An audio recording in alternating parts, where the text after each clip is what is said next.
બરાબર છઠ્ઠું વર્ગ અને વર્ગ.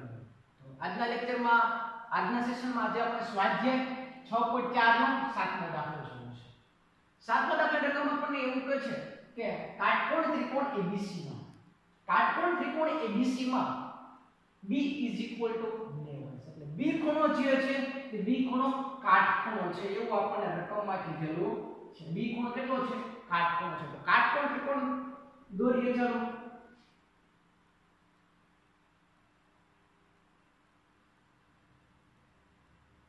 આ કાટકોણ ત્રિકોણમાં B ખૂણો કાટખૂણો છે. B ખૂણો કેવો છે? કાટખૂણો. તો A B અને C ત્રણ આપણે નામ આપી દઈએ. A B કાટખૂણો છે એટલા માટે એને 90 નો ખૂણો છે તે જગ્યાએ રાખીએ ABC. ત્રિકોણ ABC માં B કાટખૂણો છે. ચાલો એટલું ગમે. B 90 નો ખૂણો છે. આ કાટકોણ ત્રિકોણ છે. કાટકોણ ત્રિકોણનો B કાટખૂણો છે. આ કમ્પ્લીટ છે. ચાલો હવે આગળ જોઈએ. AB = 6 cm. AB = 6 cm. BC = 8 cm. હોય તો AC નું માપ મેળવો. તો કાટકોણ ત્રિકોણ આવે છે બે બાજુનું માપ આપેલું છે ને ત્રીજી બાજુનું માપ મેળવવું છે ત્યારે પાયથાગોરસની યાદ કરો. પાયથાગોરસનો પ્રમેય શું કહે? તો કે કાટકોણ ત્રિકોણમાં કર્ણનો વર્ગ એ બાકીની બે બાજુના વર્ગના સરવાળા બરાબર થાય. તો પાયથાગોરસના પ્રમેય પરથી પાયથાગોરસને યાદ કરો. પાયથાગોરસના પ્રમેય પરથી શું કે પાયથાગોરસનો પ્રમેય? તો કે આ કાટખૂણોની સામેની એક્ઝેક્ટ બાજુ એટલે ઈ કર્ણનો વર્ગ એટલે કે AC નો વર્ગ બરાબર બાકીની બે બાજુના વર્ગના સરવાળા બરાબર થાય. AC નો વર્ગ બરાબર AB નો વર્ગ પ્લસ BC નો વર્ગ. આ પાયથાગોરસે આવું સૂત્ર આપેલું છે. કર્ણનો વર્ગ બરાબર બાકીની બે બાજુના વર્ગના સરવાળા બરાબર થાય. ચાલો AC નું માપ તો આપણે મેળવવું છે. AB અને BC નું માપ આપેલું છે. એકદમ સિમ્પલ. ચાલો પુટ ધ વેલ્યુ મૂકી દે. ચાલો AB ની વેલ્યુ 6 નો વર્ગ પ્લસ BC નો વર્ગ એટલે કે 8 નો વર્ગ. 6 નો વર્ગ 36, 8 નો વર્ગ 64, 36 પ્લસ 64 કરો સરવાળો એટલે આવશે 100. પણ આ જે વેલ્યુ મળી આપણને કોની વેલ્યુ મળી? AC નો વર્ગ. પણ આપણે વેલ્યુ કોની જોઈએ છે? AC ની વેલ્યુ જોઈએ છે. આપણને તેનો વર્ગ મળ્યો તો શું કરવું પડે? બંને બાજુ વર્ગમૂળ લેવું. બંને બાજુ વર્ગમૂળ લેશો તો 100 નું વર્ગમૂળ કાઢવા માટે આપણે 3-4 રીત જોઈએ છે. તેમાંની ભાગાકારની રીતનો ઉપયોગથી આપણે 100 નું વર્ગમૂળ કાઢીએ. ચાલો બબેની જોડી બનાવો. શું થશે? તો કે 1 ગુણ્યા 1. 1 મૂકો, 1 માંથી 1 જાય તો 0. અહીં બબેની જોડી ઉતારો. અહીંયા 0, 1 પ્લસ 1 એટલે 2. કોની સાથે ગુણાકાર કરશું? 0 આવશે 0 સાથે. બરાબર 20 ગુણ્યા 0 કરો 0. 0 0 0 અહીંયા પણ 0. તો જવાબ 100 નું વર્ગમૂળ કેટલું આવશે? 10 આવશે. તો AC બરાબર કેટલું મળશે? 10. આ જે છે તે આપણો જવાબ. AC બરાબર 10 સેન્ટીમીટર લખવું ફરજિયાત છે. એકમ પાછળ લખવો પડે જેથી કરીને અડધો પણ માર્ક કટ ના થાય.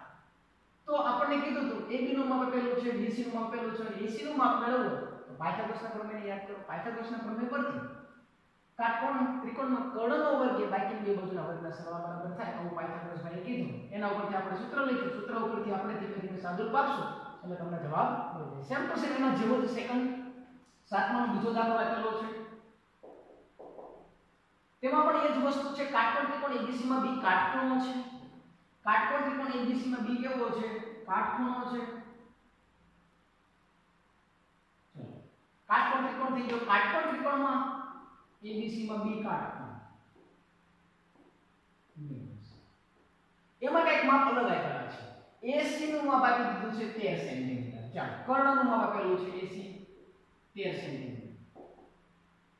Second BC = 5 centimetre. તો AB નું માપ મેળવો. બરાબર કાઈ વાંધો નહીં. જે પણ ત્રણ બાજુમાંથી કોઈ પણ બે બાજુનું માપ આપે અને ત્રીજી બાજુનું માપ મેળવવાનું કે ત્યારે પાયથાગોરસ ભાઈને જ યાદ કરો. ચાલો પાયથાગોરસના પ્રમેય પરથી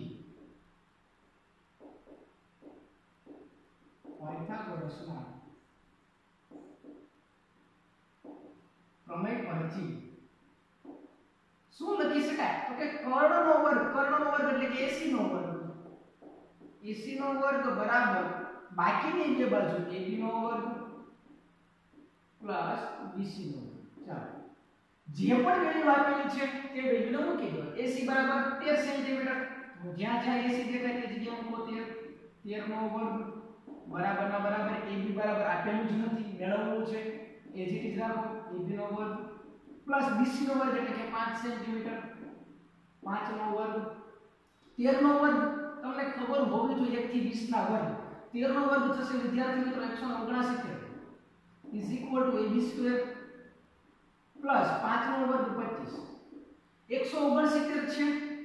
મારે વેલ્યુ પણ મેળવવી છે તો કે સાહેબ AB ની વેલ્યુ મેળવવા માટે આપણે કે પ્રક્રિયા કરવાની છે.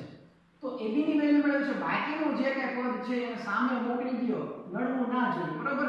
25 ને સામે મૂકો એટલે માઈનસ થાય 169 માઈનસ 25 બરાબર AB નો વર્ગ.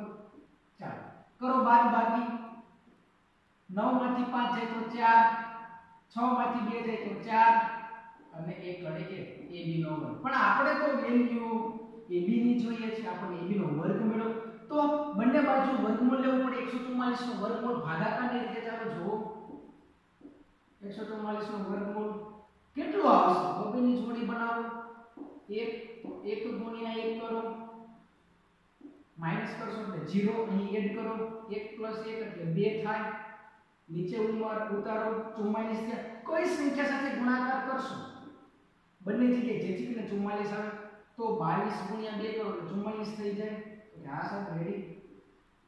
કેટલું વર્ગમૂળ આવ્યું? 12. તો AB બરાબર 12 સેન્ટીમીટર. જે વસ્તુ આપણે મેળવી તે વસ્તુ આપણે મળી. તો જ્યારે પણ કાટકોણ ત્રિકોણ આવે છે, કાટકોણ ત્રિકોણમાં બે બાજુનું માપ આપેલું હોય ને ત્રીજી બાજુનું માપ મેળવવું છે ત્યારે હંમેશા પાયથાગોરસને યાદ કરો. પાયથાગોરસના પ્રમેયને યાદ કરશો. કાટકોણ ત્રિકોણમાં કર્ણનો વર્ગ એ બાકીની બે બાજુના વર્ગના સરવાળા બરાબર થાય. એનું એ સૂત્ર છે બરાબર. એનો એક સેન્ટેન્સ છે, પ્રમેય છે. તે ધોરણ 10 માં તમે સાબિત કરશો. અત્યારે ખાલી તમારે પ્રમેયને યાદ રાખવાનું છે. ખાલી એનું સેન્ટેન્સ જે છે તેને તમારે યાદ રાખવાનું, સૂત્રને યાદ રાખવાનું છે. તો વિદ્યાર્થી મિત્રો અહીં આપણે સ્વાધ્યાય 6.4 ના 7મા દાખલા સુધી પૂર્ણ કરીએ છીએ. ફરી પાછા નવા વિડિયો સાથે નવા લેક્ચર સાથે મળીશું. Thank you. જય હિન્દ, જય ભારત.